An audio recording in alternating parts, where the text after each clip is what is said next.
আমরা মনোজ সরকার আপনার কাছে একটু আসতে চাই এবং আজকে আমির খসরু মাহমুদ চৌধুরীর এই আলোচনাটার সাথে রিলেট করে প্রশ্নটা করতে চাই। উনি বলেছেন যে জনগণের আকাঙ্ক্ষা না বুঝলে রাজনৈতিক দলের ভবিষ্যৎ নেই। নিশ্চয়ই কোনো উদীয়মান রাজনৈতিক দলের কথাই উনি বলেছেন, যারা জনগণের আকাঙ্ক্ষা বুঝতে পারবে না। এখন জনগণের আকাঙ্ক্ষার প্রতিফলন হিসেবে তো জুলাই সনদকে বলা হচ্ছে, যেটির সাংবিধানিক স্বীকৃতি চাইছে এনসিপির কথা যদি আমি বলি। কিন্তু এই কথার মাধ্যমে আমির খসরু মাহমুদ চৌধুরী আসলে কি বুঝছেন যে জনগণ আসলে নির্বাচনকেই চায়, জুলাই সনদের পরিপূর্ণ সংবিধান পরিবর্তন এগুলো কি জনগণ চায় না? মানে আমির খসরু মাহমুদ চৌধুরীর এই বক্তব্যটাকে আপনি কিভাবে? আমি জুলাই সনদ নিয়ে একটু কথা বলতে চাচ্ছি, একটু পিছনে যাই। আসলে জুলাই সনদ কেন আমরা চাচ্ছি বা কেন হতে হবে, তো আমরা যদি দেখি যে আমরা যদি ৭১ সালেও যদি দেখি যে তৎকালীন মুজিব সরকার আমলে, মুজিব সরকার যখন গঠন হয় তখন কিন্তু আমাদের এই যে স্বাধীনতার যে সনদ ছিল, সেই স্বাধীনতার সনদ অনুযায়ী কিন্তু আমরা পরবর্তীতে কিভাবে যুদ্ধ করতে হবে, কিভাবে দেশকে স্বাধীন করতে হবে, এই যে মানে গাইডলাইন ছিল সেগুলো কিন্তু আমরা দেখেছি সেটা তৎপর ছিল। এখন জুলাই সনদের কার্যকারিতা আসলে কি, যারা আমরা আন্দোলন করেছি তারা বলতে চাচ্ছে যে যদি কোনো কারণে আগামী সরকার এসে যদি আমাদের যে কার্যক্রম ছিল মাঠে, আমাদের যে আন্দোলন ছিল সেগুলোকে যদি আবার অন্য সরকার এসে সেটাকে অবৈধ বলে ঘোষণা করে, তাহলে তো আমরা বিপদে পড়ে যাব। তো জনগণের যে আকাঙ্ক্ষা আসলে সনদের মূল জায়গা, অবশ্যই সেটা তো আছেই। বাট আমরা আমাদের যেটা আমাদের সংবিধান আছে সেখানে তো আমরা জুলাই সনদ, আমরা বিএনপি এখনও বলতে চাচ্ছি যে হ্যাঁ জুলাই সনদ থাকবে, বাট সংবিধানের আকারে নয়, সেটা তফসিল আকারে একটা অ্যাটাচমেন্ট হিসেবে থাকবে, বাট নট সংবিধানে ইনক্লুডিং করা যাবে না। তো এখন সংবিধান হচ্ছে আমাদের এমন একটা বিষয় যেটা আমাদের একমাত্র গণতান্ত্রিক সরকার, যে নির্বাচিত সরকার যখন আসবে, যদি মনে করে যে হ্যাঁ আমাদের সেখানে জুলাই সনদের কোনো কিছু সেখানে ইনভলভ করা, সেখানে কিন্তু অ্যাড করা, সেটাই আমি মনে করি যে এই যে আপনি বলতে চাচ্ছেন জনগণের আকাঙ্ক্ষা কখন প্রতিফলিত হবে?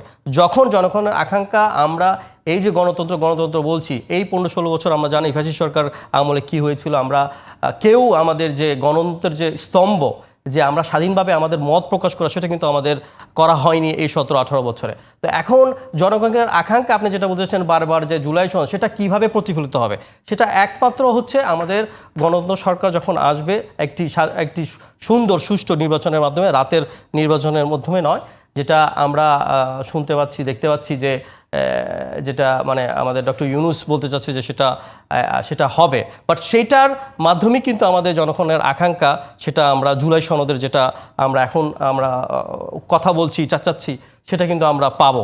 বাট এটা এখন আমি মনে করি যে আমাদের এখন এই জুলাই সনদ নিয়ে বাড়াবাড়ি না করে, শুধুমাত্র এইখানে বসে না থেকে এটাকে আমরা আরও সামনে নিয়ে গিয়ে, যখন গণতান্ত্রিক সরকার যখন আসবে, সেই সরকার মনোজ সরকার এই একটা প্রশ্ন আমি জুড়ে দিই, সেটি হলো যে এই জুলাই সনদের মধ্যে জনগণের আকাঙ্ক্ষা মানে দীর্ঘ একটা আলোচনা এবং শরীফ ভাই যেটা বলছেন এই ধরনের খোলামেলা আলোচনা তো হয়নি রাজনৈতিক দলগুলো।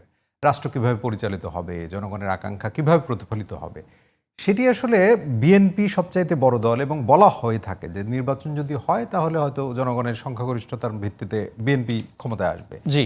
তাহলে এই যে অপরাপর যে রাজনৈতিক দলগুলো, তাদের কি বিশ্বাসের জায়গায় ঘাটতি কেন আছে, বা বিএনপি কি আসলে প্রমাণ করতে পারলো যে আগে যেভাবে চলছিল রাষ্ট্র, যে অব্যবস্থাপনা ছিল, তার বিরুদ্ধেই তো জুলাই অভ্যুত্থান হয়েছে? অবশ্যই সেটি বিএনপি প্রমাণ করতে পেরেছে আপনার মনে হয়? আমরা প্রমাণ করতে পেরেছি। দেখেন আমাদের অ্যাক্টিভ চেয়ারম্যান জনাব তারেক রহমান প্রতিনিয়ত বলে যাচ্ছে যে আমাদের 31 দফা থেকে শুরু করে, এবং প্রতিনিয়ত যে আমরা এই যে জনগণকে সাথে নিয়ে এবং প্রত্যেকটি দল, রাজনৈতিক দল তাদের নিজস্ব স্থান থেকে কাঁধে কাঁধ মিলে যে আমাদের সরকার, আমাদের দেশকে গঠন করতে হবে, সেভাবে কিন্তু কাজ করতে হবে। একই সাথে আপনি যদি সাদা পাথর দেখেন, সেখানে চমৎকার নেক্সাস করে কিভাবে সাদা পাথর উত্তোলন করা হচ্ছে। এবং আজকে আমি দেখছিলাম যে অবৈধ গ্যাস সংযোগ দিয়ে একটা গণমাধ্যমের রিপোর্ট ছিল, এবং সেইখানে একজন ব্যক্তির কথা বলা হলো, তিনি রিক্সা গ্যারেজের মেকানিক ছিলেন বা রিক্সা গ্যারেজের মালিক, শত কোটি টাকার মালিক হয়েছে, এবং সেটি এখনো চলমান। তাহলে এই দায়ভার তো আমাদের, শুনেন, এই দায়ভার কিন্তু আমাদের এই যে বর্তমান সরকার, আমি একটু পিছিয়ে যাই। এই বর্তমান সরকার যে এই 1 বছরে যে কি করলো সেটার কিন্তু আমরা কোনো এখনো হদিস পাচ্ছি না, যে রিয়েলিটি যে আসলে ওনারা কোন অ্যাঙ্গেলে পরিবর্তন বা কোন অ্যাঙ্গেলে ওনারা কাজ করতে চাচ্ছে বা করেছে এই বিষয় কিন্তু এখনো ক্লিয়ার না। আমি মনে করি যে বর্তমান সরকারের যে উপদেষ্টাগুলো আছেন তাদেরও এই 1 বছরের যে কার্যক্রম তাদের ফলো করে বা তাদের দেখানো উচিত জাতির সামনে যে আমরা এইগুলো করতে পেরেছি, এগুলো করতে পারিনি।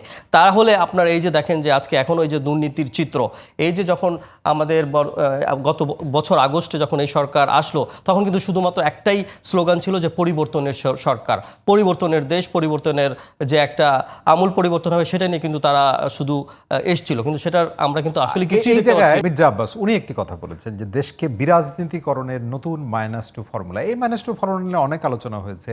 এই আজকে গণমাধ্যমে আবার মানে যে মুহূর্তে ধরেন নির্বাচন কমিশন থেকে বলা হচ্ছে যে পুলিশদের ট্রেনিং, কত সেনাবাহিনী নিয়োগ হবে, ভোটার তালিকা হালনাগাদ, একটা প্রস্তুতি তো আছে, কিন্তু এর মাঝে আবার এই ধরনের কথা বিরাজনীতিকরণ -2 মানে কি তাৎপর্যের? দেখুন, আমরা যেটা বর্তমানে দেখতে পাচ্ছি, এই যে আমাদের বিএনপি ছাড়া যে অন্য দলগুলো যে আছে, বিশেষ করে এনসিপি, জামাত ইসলাম, যেটা রিয়েলিটি, এখন আমরা তাদেরই বক্তব্য প্রতিনিয়ত শুনতে পাই। অন্য দল যারা আছেন তারা কিন্তু কথা বলেন না বলার মতনই, কিন্তু দেখা যাচ্ছে যে এনসিপি আর জামাত ইসলাম এই দুটো দল তারাই প্রতিনিয়ত কথা বলছে এবং তাদের মুখ থেকে শোনা যাচ্ছে শুধুমাত্র যে নির্বাচন হওয়া সম্ভব না, নির্বাচন এখনও কি হবে কি না, নির্বাচন প্রস্তুতি ঠিক না, বাংলাদেশের যে সিচুয়েশন বর্তমানে সেটা নির্বাচনের পক্ষে না।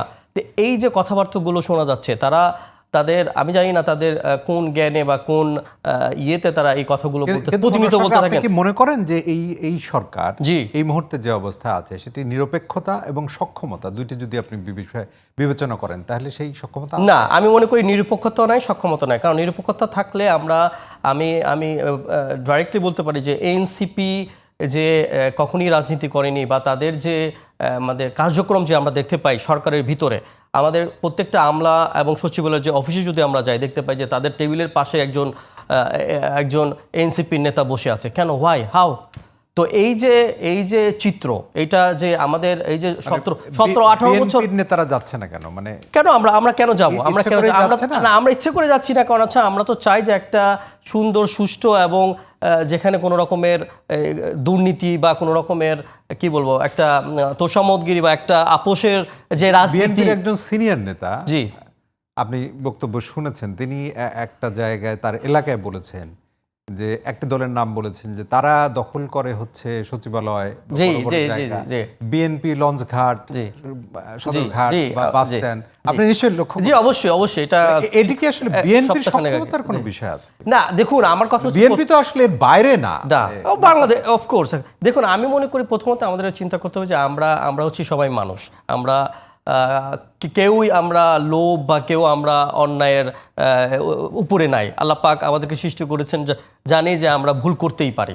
তো সেখানে আমি মনে করি যে এই বিক্ষিপ্ত কোনো ঘটনাকে আমরা শুধুমাত্র বিএনপির ঘাড়ে তুলে দেওয়া কখনোই উচিত নয়। কারণ আমাদের নেতা এবং আমাদের যারা স্ট্যান্ডিং কমিটি এবং নীতি নির্ধারক যারা আমাদের গাইডলাইন আছে, তারা কেউই কিন্তু আমরা এটাকে অ্যাকসেপ্ট করি না এবং কখনই এটাকে আমরা সাধুবাদ জানি না যে এগুলো হোক। বাট এত বড় একটা দল এবং বাংলাদেশের জনগণ এখন তাদের যে 15-16 বছরের যে অত্যাচার, যে ফ্যাসিবাদ যে একটা আচরণ তারা দেখিয়েছিল এবং তারা যা শোষণ করেছেন, এখন অনেক সময় কিছু কিছু জায়গায় তারা একটু মনে করে যে আমরা এখন আর ফ্যাসিবাদের সরকারে নাই, তো অনেক সময় ভুল পথে চলে যায়। বাট দিস ইজ ইন্ডিভিজুয়ালি এবং সেটা তার যে করে তার ব্যক্তিগত ব্যাপার। এটা এখানে কখনোই কোনোভাবেই বিএনপিকে ইনভলভ করা যাবে না এবং ইনভলভ করার সুযোগও নাই।